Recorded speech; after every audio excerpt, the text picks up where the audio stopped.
Welcome to Catalysts in Conversation, presented by the National Association of School Psychologists. I'm NAS President Peter Faustino. As NAS President, I have the incredible opportunity to meet and engage with thought leaders, innovators, and advocates who are making a difference every day on the issues facing our communities. These conversations have been so inspiring to me that I wanted to ensure every NAS member got a chance to listen and be a part of them. And one thing I've taken away from each of these interactions has been the powerful role that school psychologists can play in addressing the challenges that children face in their lives. My hope with this podcast is to empower NAS members and all school psychologists with the knowledge and motivation to be a part of these efforts. Nicole Owings-Fonner is the director of the American Academy of Pediatrics National Center on Social Media and Youth Mental Health, where she leads the center's strategic direction, operational management, partnership development, and programmatic planning. With nearly 2 decades of experience in psychology, research, and dissemination, she focuses on health communications and evidence-based practices around technology to improve mental health. Previously, Nicole was the Director of Operations and Innovation at the American Psychological Association and author of Let's Get Technical, a quarterly column reviewing the latest apps and tools for practitioners. She holds a Bachelor's of Science in Psychology from Carnegie Mellon University and a Master of Arts in Psychology from George Mason University. In her free time, she enjoys traveling with her husband and teenage sons. Nicole, thank you so much for being here. And hearing that, you are living with youth and social media in your home, aren't you? Yes, thank you, Peter. I'm so excited to be here. And yeah, I have 2 teenage boys, and this is, as you can imagine, a big topic of conversation and a big way that we communicate as a family, honestly. Absolutely. I'm so grateful for this conversation today, and it's so important for school psychologists. I thought about something just a minute ago. I'm hoping I can start with that's kind of funny. I was on the phone with my father earlier today, and something he said just gave me this flashback to my youth. He would yell, turn off the TV and read a book, or turn off the TV and go outside. You know that thing is going to rot your brain. And I started to feel like much of the discourse at this moment really sounds exactly like that. And I may have even repeated those phrases to my own teen daughters recently, which is why I'm so grateful that we're talking about this today, because there actually is a place to turn for science and research on this topic. So maybe we could start with the basics, right? Tell the listeners about the Center for Excellence on Social Media and Youth Mental Health and all of the great work that you're doing with the American Academy of Pediatrics. Sure, I would love to. And I think you're right. I want to address the first part of what you said. In talking about in thinking about how we message this and talk about this with youth, we found so many examples like the ones you just listed of times when there's a generational divide or there's some new technology. People had the same suspicions about typewriters, about jazz music, things Seriously. that now, it just seems so commonplace in our life, but the same types of conversations were happening. Yeah, I'd love to tell you a little bit more about the center. So, our Center of Excellence on Social Media and Youth Mental Health is funded by the Substance Abuse and Mental Health Services Administration. SAMHSA, as their acronym is, they put out a call for proposals, and we were awarded a 5-year grant to stand up the Center of Excellence. We're just launching into year 3. Um, and we have some big goals here at the center. And first is to really be supporting young people as they navigate social media, but also to support those who work with teens and adolescents. And so that could be pediatricians and clinicians, that could be those in school settings, that could be their families, policymakers, really a wide variety of audiences. And as we're doing all of these things, we want to make sure that we are synthesizing and sharing the evidence base. So we want to make sure in our messaging and our tools and resources that we're really sharing what we know about the science and what we know about the impact of social media on youth mental health. And so, how do we do this? Well, we really think about a framework that's strengths based and solutions focused. And so, at the heart of our messaging is really looking at the individual child, the family, the circumstances, and focusing on what could be solutions for them. What is the family already doing? What are their needs? And how can we meet them where they're at? We want to stay away from a lot of the fear based discord. Mainly because that doesn't necessarily work for families or teens, and it doesn't make anyone feel good. And so we're really making sure that at the heart of our messaging are solutions that folks can take action on. Um, and if you go to our website, you can find a wide variety of resources. And our website is real easy. It's aap.org/social media. And there you'll find a wide variety of trainings, tip sheets, videos for lots of different audiences. I also want to make sure that I highlight our question and answer portal. And so, folks, if you have questions on this topic, whether you're a clinician or a student, anyone can come and ask a question, and we're going to give you a evidence-based, practical solution for whatever it is that you've asked. I love it. I feel like you've thought about all the things that we're struggling with and that we're looking for is sounds like it's already on the website and from the center. And you alluded to this just a second ago, but as school psychologists, our profession craves evidence-based resources and data to inform our work in schools. But it's hard with all the misinformation, disinformation. Maybe it's honestly just even like information overload about what the impact of social media on youth is. Can you walk us through some of the research and maybe how it should inform our practices in schools? And at some point, I'm going to ask, is there anything that like particularly surprised you about the research? But Yeah, that's a really great question. So much of the research in this space focuses on screen time. And, mm, and I mean that not as just the activity, but the actual amount of time. And mm, so that's what research is focusing on. And they're not looking at much about what youth are doing on screens or what adults are doing or what anyone is doing on screens. It's really focused on the amount of time. Um, Another issue is that a lot of the research is correlational, not causational. And so we don't always know what direction things happen in. Are there maybe some mental health symptoms that are arising after social media, or are those children who are more vulnerable tending to use more time on social media? And so we don't know what direction it is. I will say that there are newer research that's in progress, and we're very hopeful that there will be more nuanced research coming out about what is happening, what is the quality of the interaction versus the quantity. But just as sort of an example, we're finding that how you're using it and what you're doing, such as like passive interaction. So if you're just mm, scrolling through social media passively, you're more likely to have negative impacts than if you're actively engaged. So people who are posting and commenting and connecting with people, they're actually finding the health impacts are more positive in that kind of engagement. And so, with those caveats, there is some research that I would like to talk a little bit about. And really, we try to think about it by age group. So, for young children, we know that there are small but significant associations between the amount of time young children spend on digital media and things like language delays, sleep problems, sedentary behavior. And so, we are finding those impacts. Um, the one problem with that, again, comes back to the correlation and the causation is that a lot of that media use correlates with lower socioeconomic status, higher family stress, less access to developmental opportunities. And so it's mm, really hard to piece apart right. what is the actual cause of maybe some of these things. And so I think when we think about that, we just make sure that media isn't crowding out those other developmentally important steps of early childhood. Mm, Making sure that language development, they're being read to, they're having opportunities to have conversations, right? And so thinking about that balance, but acknowledging that there are some small associations with the amount of screen time. yeah. In thinking about adolescence, however, We really want to recognize that not every teen has the same sort of access or trajectory or social supports.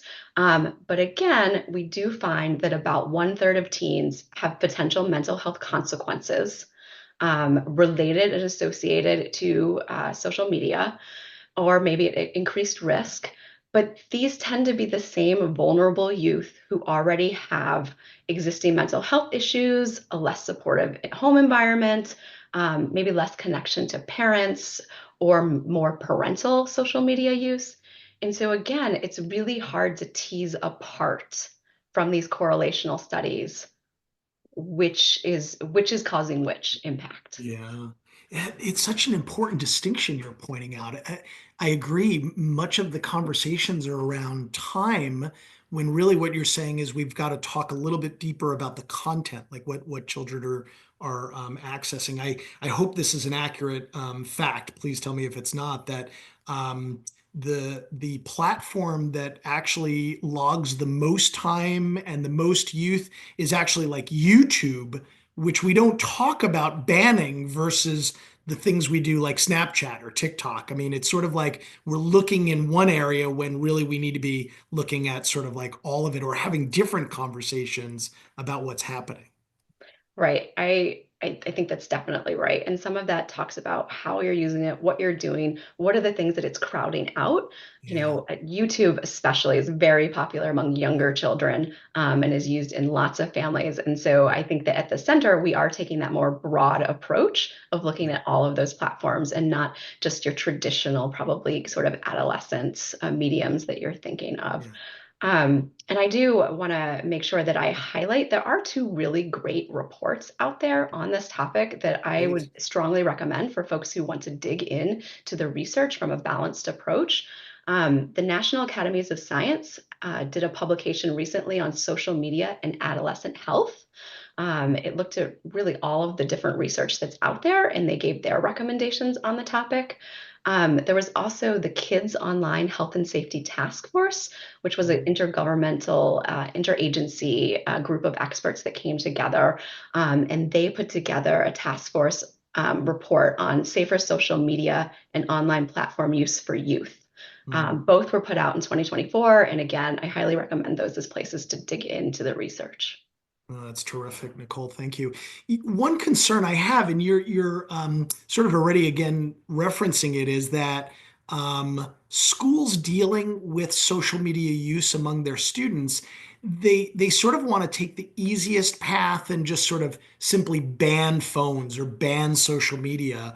When my sense of your work is that we really have to talk more about digital literacy and be more intentional, and thus effective in sort of our implementation. How do you think schools should approach this, sort of like limiting the use of social media versus discussing the responsibility and the safety that we all play in the classroom? So I think that's another great question, and Okay. one that is being asked everywhere right Yeah. now. And so, at the center, especially as pediatricians and mental health professionals, we wouldn't presume to know what is best in the classroom, right? Like, you have a lot of educational experts who know what works best in the classroom. And we feel for educators, understanding how difficult it is in these days already Thank to you. capture the Thank you. attention. To capture the attention, to deal with the mental health crisis. So, wouldn't want to make anything more challenging in that space.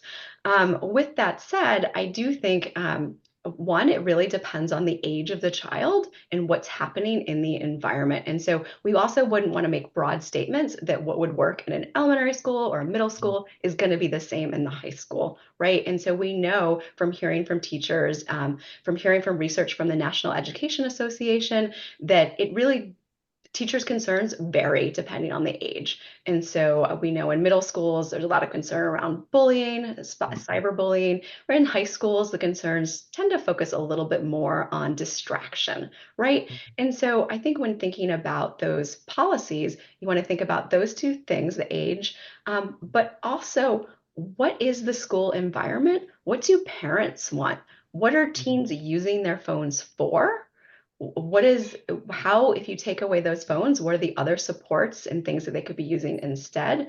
And then also speaking to your question about digital literacy is yes, isn't school one of the places where we want to prepare students to be independent, functioning, knowledgeable adults? And so by not taking that time to teach them those skills and to acknowledge its positive aspects and the benefits and the things they're going to need down the line seems like really like a big hole in preparing them to be a healthy, functioning adult.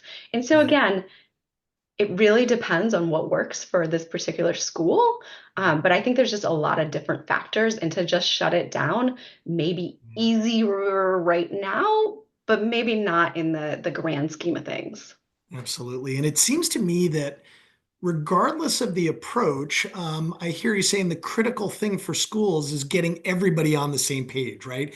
Access good research and data, have those critical conversations, right? We need to get students, staff, families, administrators to sort of all come together and make some decisions about what's healthy for youth.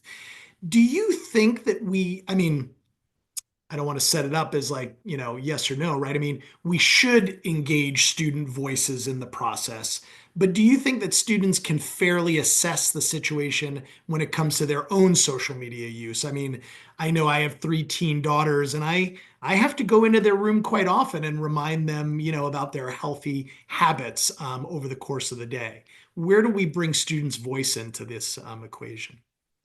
Yeah, I would say, obviously, and you know this, that it Hmm. depends on the developmental stage of the child. Conversation you're going to have with a 10, 11, 12-year-old is not going to be the same as a 15, 16, 17-year-old.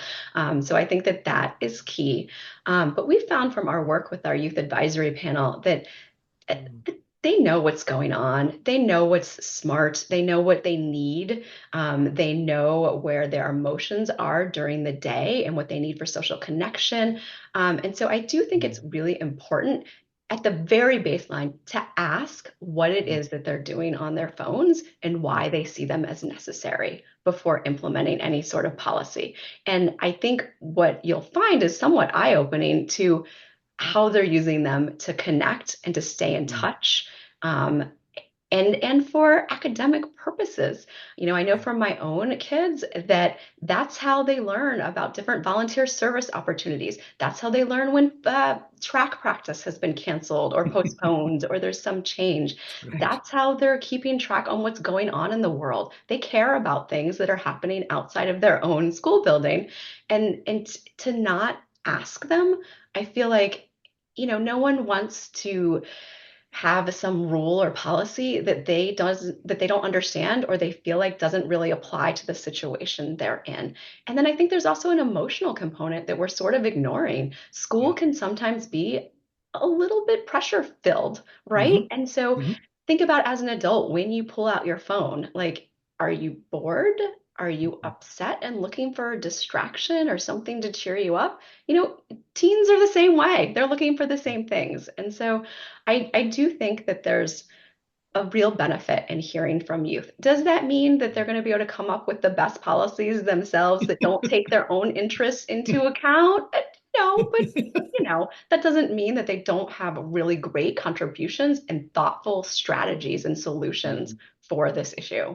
Yeah, Nicole, I love that. I mean, as a practitioner myself, I feel like if you ask the right questions of students, right? I heard you say, like, what are you doing on your phone and why, right? That is the magic question that sort of like leads us all to some solutions, to figuring out, what we need to do next to sort of manage all this. That's Right. great. And I think another key audience that I mentioned just briefly before is the parents. Mm. And so not only is our parents wanting to communicate with their children sometimes during the school day, but the parents are really the ones who at home are going to communicate why it's important to follow specific policies, why Yeah. it's important to do what you're being asked and that sort of thing. And so if parents don't support these policies or Yeah. don't understand them, it's going to be really challenging to implement.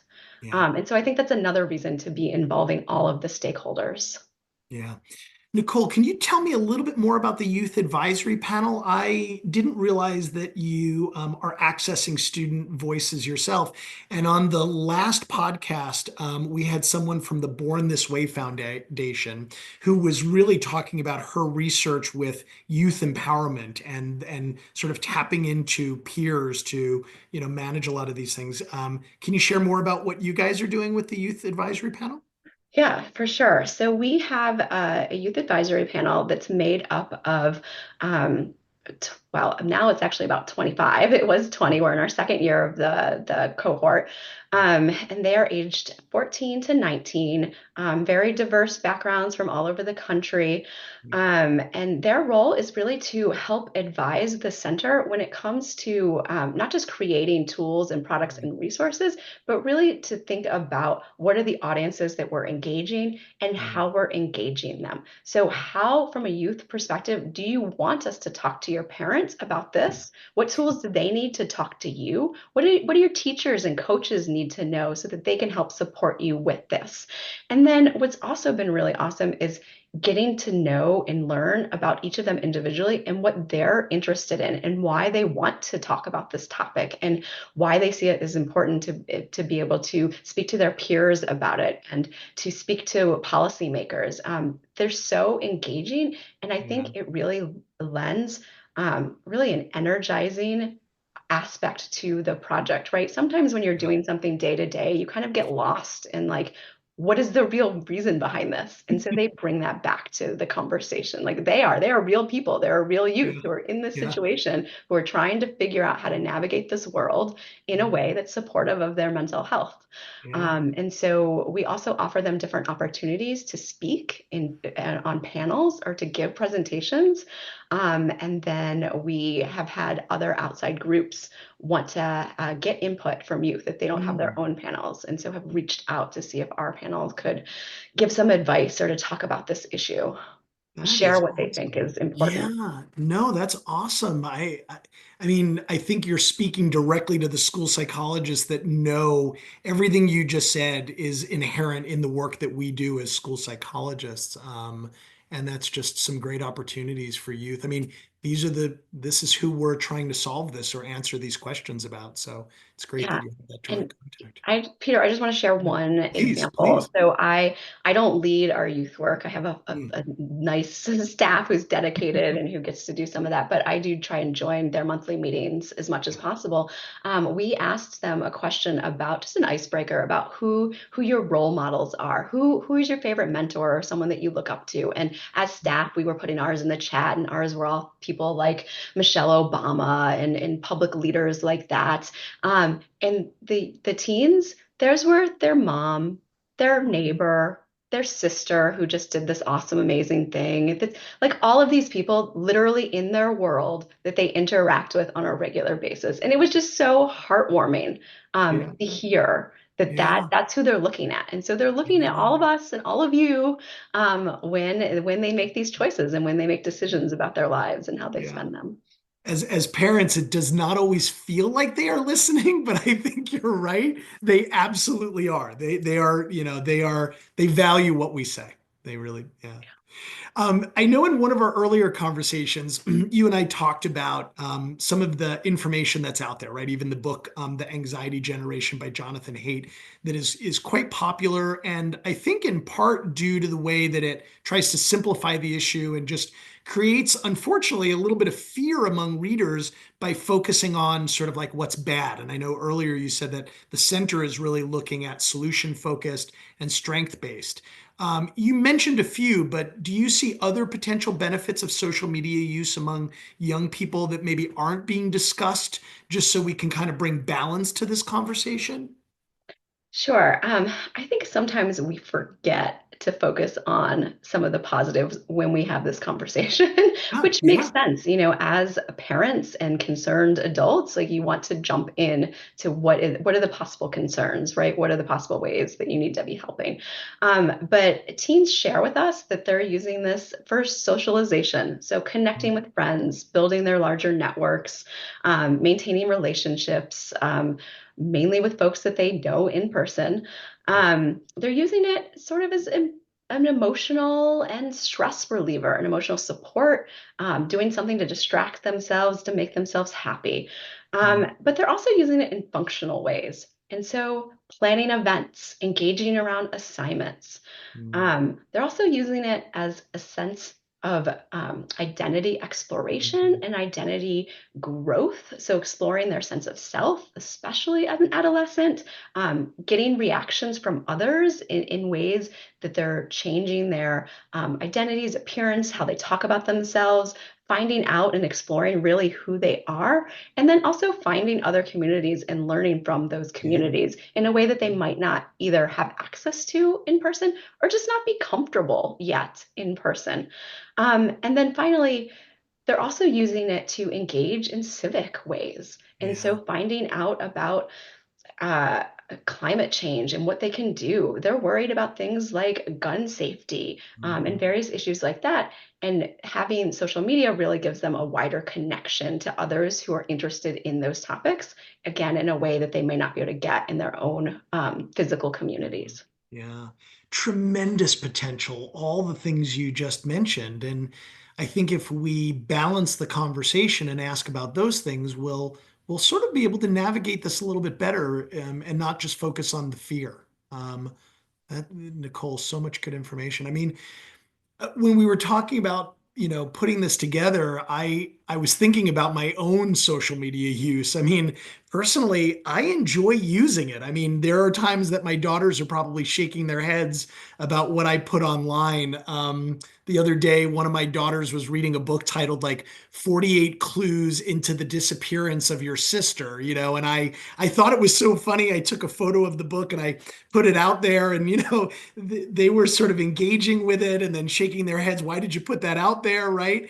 How do you, I mean, you're the expert in this area now, right? Or you're living it every day. How does the work you do impact your use of social media and what you do with it personally? Yeah, that's a good topic. It's funny. Earlier, you asked me if there's anything interesting we'd found in the research, and I know Yeah. I didn't tackle that too much, but it definitely relates to this. And I think one of the more interesting thing that's coming out of it is Mm, what is the impact of parent social media use mm, on mm. youth? And so we're starting. I know, we're all. It's a Uh, little worrisome for all of us. yes. But what I'm we're hoping nobody really takes a deep dive into mine, but go on. I'm sorry. Yeah, no. What we're finding is that there is a lot of association between parental use and some negative health income or health outcomes Mhm. for teens. And Yeah. so another area that we're going to keep focusing on is what your parent is doing and what you're doing as the Mhm. parent, and not just in the sense of sort of role modeling, but also being present, right? And so it's Mhm. not just having youth see you on your phone, but it's also how are you engaging with them if you're on the phone. And so having very similar Yeah. conversations. We really recommend a family media plan, not Yeah. a youth or child media plan, but a family media plan, so that Good. you can all talk about what's really important in your household, and that applies to the adults too. Yeah. And then I will also say the flip side of that is, though, having teenagers, I'm learning about platforms that I wouldn't have otherwise learned about. Yeah. I personally am not a big video gamer, but my sons are. And so they use a specific gaming platform and they've introduced me to it. And it is how we communicate as a family now. They're more likely to respond to that messaging system than any text message that I send them. And so, it's really following their lead and being open to it. And then I think we all have our favorite things on social media, and use it as a way to de-stress and to connect, right? And so I know for me, it's really great to be able to share with other people, to be able to keep up with people, and to just share funny parts of our day. I think it's a great way to connect, and I think that our teens want to do that with us too. And sometimes conversations that you couldn't have had as easily over the phone, they're not going to answer. Like sending them a quick meme is a great way to check in when they're at some sort of event in the evening. And so I think just the way that you're describing using your social media, we can be doing Yeah. it as a family, as Yeah. appropriate. No, that is amazing advice because we know developing healthy habits can be hard, but when you've got that support network, when you're doing it as a family, I think you increase the chances of it actually happening. And certainly those questions that we spoke about just a minute ago, right? Like, what are you doing on your social media and why? Would be great questions to ask ourselves as adults, as teachers, as school psychologists, as parents. So, um, really excellent advice. Do you discuss a lot of what you've learned directly when you're out to dinner with family and friends? I would imagine this is a hot topic, even when you're not at work. Yes, yes, for sure it comes up. And I also find myself, I catch myself doing all the things that we're saying that like are important to not do, right? Yeah, yeah, And so I think there's also this recognition that we're also just people. Parents yeah, are people, teachers are yeah. people, school psychologists are people, A right? little bit of We're all grace. learning, we're all learning together. But one thing I have found that helps when I feel like I need to use my phone in a way that, or a time that we've said as a family we're not going to, is narrating what I'm doing. And Mm, so sharing more, even though as the adult, maybe I don't have to, but leading by example. And so if I have my phone out, I will tell my children, I'm waiting for this important call. Your mm. grandmother is going to call. She's been to the doctor. I'm waiting to hear that.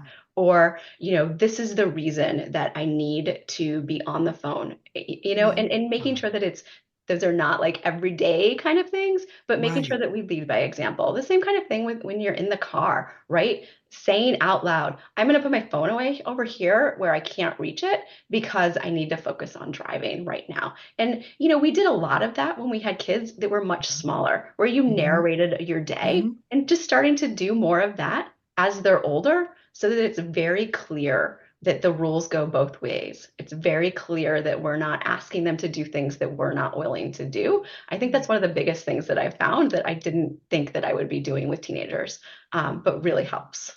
What a terrific takeaway for listeners, right? I mean, the idea that you help narrate, use a little bit of that talk to say, I'm not just scrolling because I'm bored. It's I'm waiting for an important message, or it's dinner time, and you acknowledge that you're going to put your phone away and model that kind of behavior. I haven't heard that before, but thank you, Nicole. I'm going to start doing a lot more of that.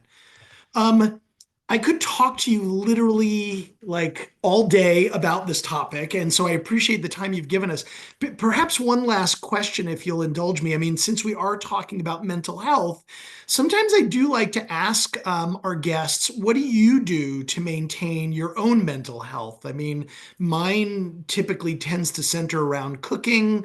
I've got some bread that is rising in the kitchen right now that I'm hoping I'm going to bake after the podcast, but I've been thinking about maybe getting back into music. What do you do for your own mental health that's not social media, Um, yes, well, when I'm not working or running teenagers everywhere that they need to be, which is all I full-time jobs? Yes, yeah.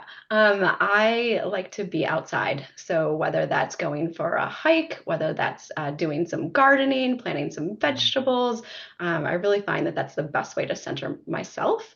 And even if it's just for a few minutes, I know we've got days where things are scheduled back to back to back. If I can just get outside and make that effort for a 10-minute walk, I think that really helps me. The other thing I would say is connecting with other individuals. So whether that's a family member, a friend, just making the time to do those types of things really helps fill my cup. And then I can tackle all the other things that we've got going on that day. So much good advice in one short podcast. I cannot thank you enough. Well, thank you. I really appreciate this opportunity and I look forward to continued partnership in this space because I do think that it's a critical one.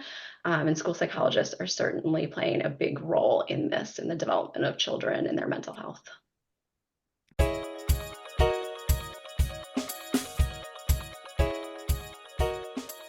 Thank you again to Nicole for this incredible conversation about the challenges and opportunities surrounding social media, technology, and youth mental health. I hope that school psychologists listening to this conversation will come away with a sense of empowerment and a desire to get involved in this work. That way, we can take this conversation and put it into action. We'll be back with another episode of Catalysts in Conversation soon. Until then, I'm Peter Faustino, and thank you for listening.